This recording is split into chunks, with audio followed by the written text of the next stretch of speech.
கஷ்டப்பட்டு வந்த பணம் விட்டுறாதுன்னு சொல்லிட்டு நம்ம ஆளுங்க போய் சிட்டில் போடுவோம். எங்கள் அம்மா சொன்னாங்க. இந்த வீடியோவில் பேசுகிறவங்களுக்கு சிட்டுனால ஏதாவது ஒரு பேட் எக்ஸ்பீரியன்ஸ் இருந்திருக்கலாம்.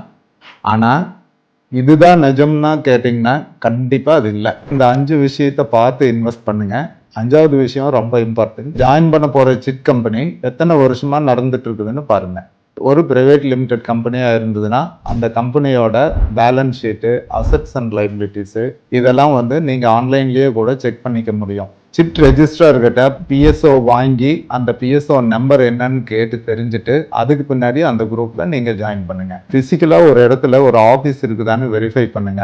வெறும் ஆன்லைன்ல நடத்துறதை நம்பி நீங்க போகாதீங்க. 5வது ரொம்ப முக்கியமானதும் கூட, அதிகமான டிவிடெண்ட் கொடுக்குறாங்க அப்படிங்கறதுக்காக ஒரு கம்பெனியில சேர்ந்து நீங்க சிட்டு போடாதீங்க.